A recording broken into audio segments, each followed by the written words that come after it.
guys, so I am here with Representative Ansari. I know we just actually did a live together when we were talking about voting rights, but today we are going to talk about reproductive rights, and specifically women's health. So can you talk about what you're doing here today and more about what's called the she agenda, correct? The her agenda. No, that's because my sorority has something called the power of she, and I was like, no, I'm going to mix both these up because I just did a Zoom like 2 days ago about that. Okay. And so we're going to talk about the her agenda. So tell us a little more about that. So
Such a bang-up job. Thank you. To be a woman. Hello, how are you? How are you doing? Good. Okay, everyone feel free to get close. So you're all in the shot. You want me to hold it? Sorry, you're stuck. No worries. I'm going to put this up here so that I don't have to carry it. If you don't mind. Zach, could we get a sign for the Congresswoman too? I would bless you. You're good. Oh, thank you. Thank you. Okay, we're all. Okay, good morning, everyone. Hello, everyone. Thank you so much for joining us here today for Women's Health Month. Today, we are here to talk about women's pain and how long it's been overlooked. Like most women, I have a very personal experience with reproductive health pain. In the summer of 2015, while starting my career in New York City, I woke up on the floor of my local bodega, drenched in sweat, being dragged into an ambulance. 2 male paramedics hovered over me and continued to ask me if I was pregnant. I had passed out from period pain. Even now, every month, I have days where it feels like barbed wire is tightening inside me. I've taken 2,000 milligrams of ibuprofen in 24 hours and still been in tears from the pain. Often end up on the bathroom floor in the fetal position, crying, moaning, or vomiting. Still, I've put on a blazer and gone to work. I've sat in committee hearings, nauseous from the pain, quietly breathing to make my way through it. I've given speeches at rallies and run town halls while my body was in full revolt. I smiled for photos while silently wondering if I might faint right then and there. It wasn't until my mid-20s that I started researching and reading the very limited studies that exist on this topic. Period pain can be as bad as the pain women experience during the second stage of labor or even a heart attack. In fact, about 15% of women have period pain so debilitating that it disrupts work or school. That is no small number, and yet we are told to suck it up.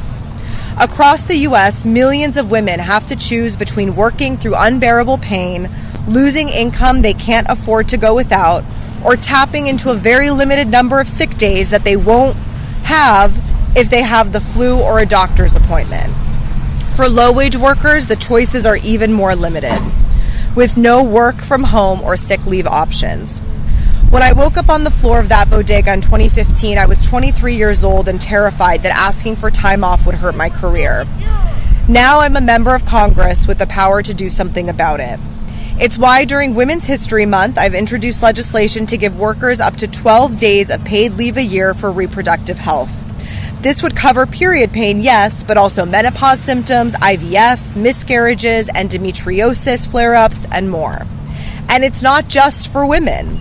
Men can leverage the policy to get a vasectomy or fertility treatments. It's a policy that's inclusive, it's smart, and it's cost-effective. And that's not all. My legislation also includes bills to finally fund studies into gynecological pain management, including IUD insertions or cancer screenings.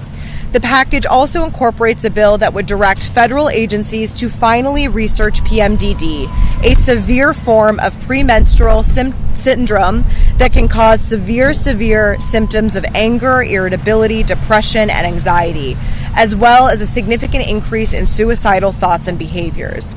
These are medical issues that need to be talked about, treated, funded, and acknowledged as real. I may be the youngest woman serving in Congress, but this pain is so much older than me. Older than my mother, older than my grandmothers. They endured it in silence. Future generations should not have to. When we start speaking honestly about this pain, and when we finally pass policies that recognize it, we can change what's possible for every generation that comes after us. This Women's Health Month, let's destigmatize the pain and suffering that too many women endure in silence, from period pain to endometriosis to the newly recognized PMOS. The more we talk about and uplift women's stories, the louder the public call for money, for real research will be, and for legislation that will actually improve things. Thank you, and now it is my honor. We're going to change the schedule a little bit, and I'm going to pass it over to Congresswoman Adelita Grijalva. Thank you. Thank you. I trade you. Thank you so much. Buenos dias. Good morning. I am Representative Adelita Grijalva, and I'm proud to stand here alongside my friend from Arizona, Congresswoman Ansari, to champion a long overdue reckoning in women's health care, the health, equity, and rights, or HER agenda. As the first Chicana elected to Congress from Arizona, I'm here to speak to the thousands of women in Southern Arizona who are tired of being ignored. They are tired of having their pain minimized. They are tired of a healthcare system that treats women's bodies like an afterthought. For generations, women have been told to tough it out, and in fact, often tough it out to their own detriment, ignoring and being dismissed when serious life-threatening health issues arise. And while the system is broken for all women, it is in a full-blown crisis for Latinas. The nationwide 17% of Latinos lack health insurance, more than double the rate of white Americans. Over 20% of adult Latinos in Arizona have been forced to completely avoid medical care because they simply cannot afford it. And Latinas are the backbone of our workforce, and yet they're disproportionately concentrated in low-wage and hourly jobs that lack flexible sick leave. Forcing a worker to choose between paying her rent or losing a day pay to recover from a grueling gynecological procedure is not a choice. It's an economic violence. Las mujeres sostienen nuestras familias, nuestras comunidades y nuestra economía, y merecen respeto y acceso a buena salud. And right now, women's health and their bodily autonomy are under an absolute assault. Today, my daughter has less reproductive freedom than I had. Less reproductive freedom than my nana had. Think about that. The HER agenda directly targets those failures. This agenda pays needed paid leave for conditions like severe menstrual pain, endometriosis, and recovery from procedures. This ensures that our working mothers and daughters do not lose their income for basic bodily care.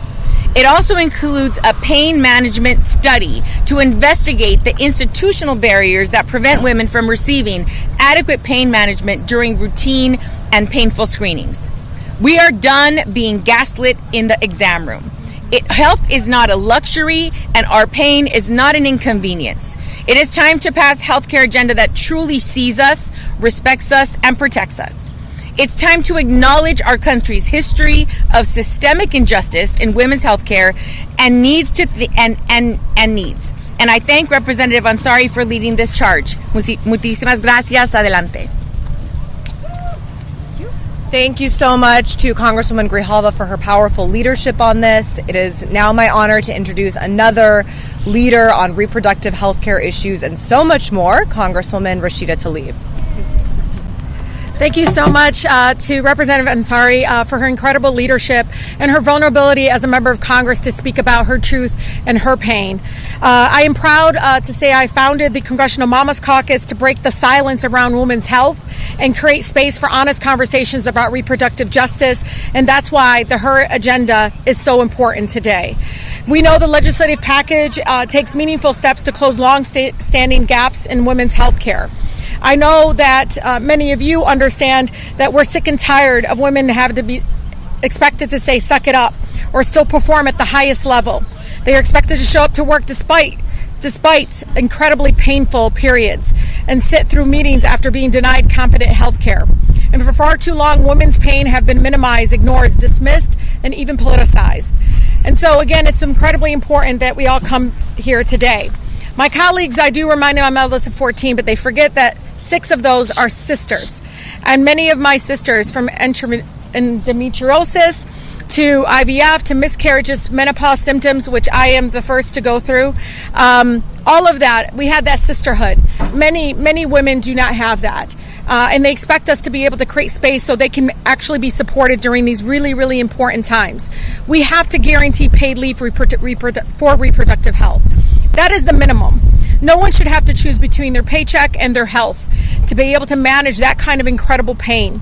It would direct the Department of Health and Human Services, as Representative Ansari said, to study the barriers between pain management during procedures, because no one, again, should be simply told to take ibuprofen, and that has happened to me several times, and to endure the pain. It would invest in research for PMDD and other conditions that have been overlooked and understudied. This is about listening to us, listening to women when they say they are hurting and that they're in so much pain, and rejecting the dangerous idea that suffering is simply the price of being a woman. And even jokes aside, I've heard it all, and people joking away that pain. And it hurts to listen to people thinking that it's okay. That, again, is just, the price of being a woman. We don't have to live this way anymore. We're in positions like this that Representative Ansari can bring her own lived experience here to move with the urgency that is needed and what women deserve in our country. And most importantly, they always, always deserve dignity and respect. Thank you. Thank you so much. Now, none of this work would be possible without incredible partners and organizations who helped not only through the legislative process, but of course have been doing advocacy for years and will continue to help us get this over the finish line. So our next speaker is from the National Organization of Women, and that is Kim Villanueva. Thank you so much.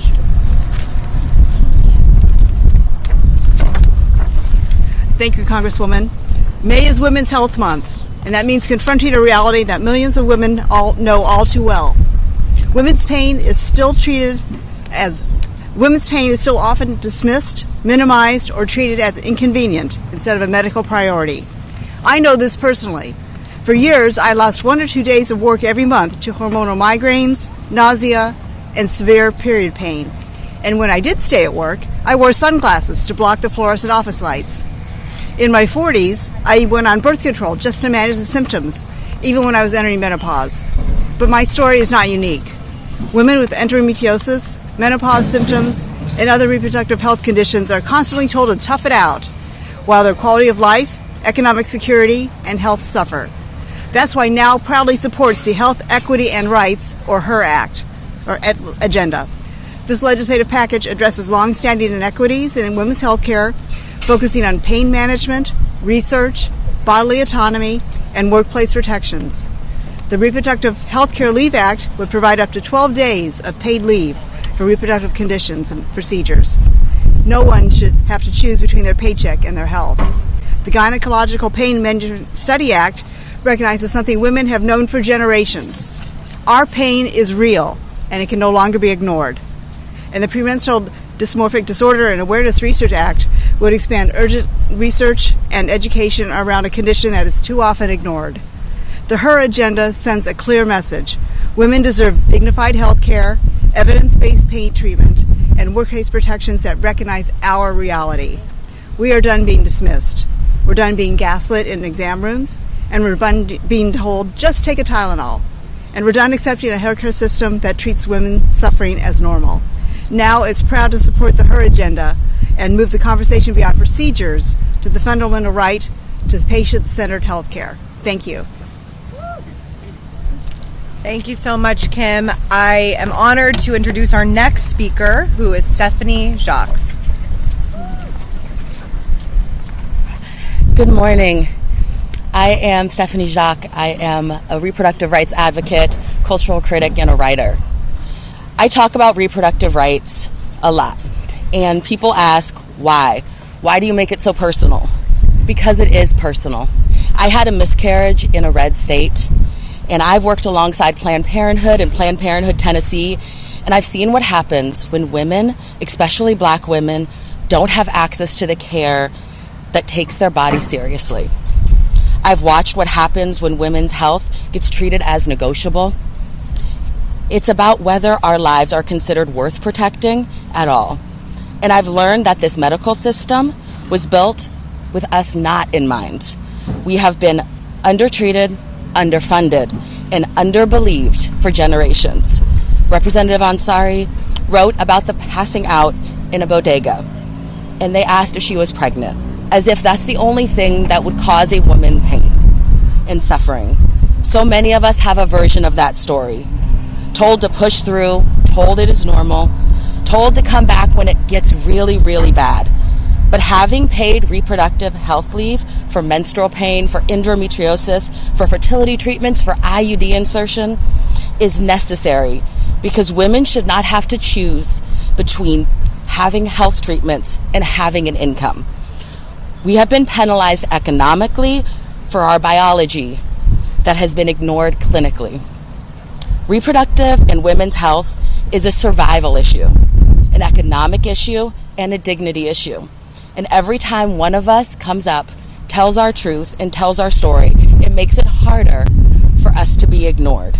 And it makes it harder for anyone to look away. So I would say I'll keep showing up, and thank you, Representative Ansari, for keeping on showing up, for telling your story, and for having the HER agenda. Thank you. Thank you so much, Stephanie. Very powerful words, and thank you for your long-standing work. Our final speaker is also named Stephanie Yost from Reproductive Freedom for All.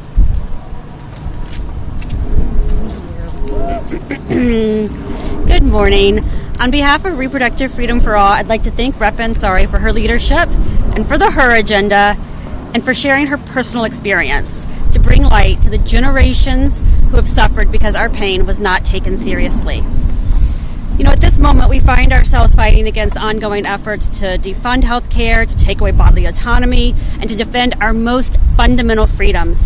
But we cannot lose sight of the future, of a future which listens, acknowledges and responds to our reproductive health needs. Reproductive Freedom for All President Minnie Timaraju summed it up with this: "For too long, people have walked out of their doctor's office or the emergency room without answers, without treatment, and without relief, especially women, people of color, LGBTQ plus people, disabled people, and immigrants. This legislation is a step towards addressing the systemic barriers that prevents patients from getting the care that they deserve." At Reproductive Freedom for All, we're thankful for Rep. Ansari's leadership, and we support her agenda and the patients who will benefit from it. Everyone should have the freedom to make their own personal decisions about their lives, bodies, and futures. Thank you so much, everyone, to all of our speakers today, to Congresswoman Grijalva and Congresswoman Rashida Tlaib for being here. Sorry, this wind is... Appreciate it. It has definitely been an honor today to be surrounded by women's healthcare advocates who have been doing this hard work on the ground to raise awareness about this issue for years, as well as my colleagues here in the House who have been championing this issue alongside me. This group here knows, as well as I do, that nothing will change if we do not speak up. Recently, national news was made when PCOS, which was known as polycystic ovary syndrome, was re-recognized as PMOS, polyendocrine metabolic ovarian syndrome. This hormonal and metabolic disorder, affecting roughly 1 in 8 women, has been chronically underfunded and understudied for years. Only now, in 2026, is science finally catching up to women's pain. And that's because women, like the one standing here with me, have refused to be silenced as friends, partners, and even our own doctors have told us when we are being overly dramatic. As the youngest woman in Congress, I am fighting for women's health outcomes, especially in communities that experience higher instances of misdiagnoses, medical incidents, and even death. Together, we will keep raising our voices, and behind those voices, I'm pushing for real legislation that can pass, bills that appeal to Democrats, independents, and Republicans, and people of all genders. I know you will keep fighting with me. Thank you again, and we will open it up to any questions if there are any. Great television in Arizona family. There are some women across the aisle in Congress who have worked for Pearl and postpartum health, China's Luna, Kamek, and so many women that have talked to those issues about bringing them on and what Absolutely. We are talking to everyone about these bills. I think these bills could not be more bipartisan. There is, if you look at the data, it's very clear that women's reproductive health care has long lacked the same level of funding and research that men's reproductive health care has. It's stark, the difference. And women of all political parties are affected. If you're a woman, you are affected by this. And so we look forward to having Republican support for these bills as well, especially the ones that have to do with research to make sure that we're getting science-based, data-driven recommendations from the National Institute of Health and other relevant departments. Saw another hand before? No? All right. Thank you all so much. Appreciate it. Thank you all. Yes. Should we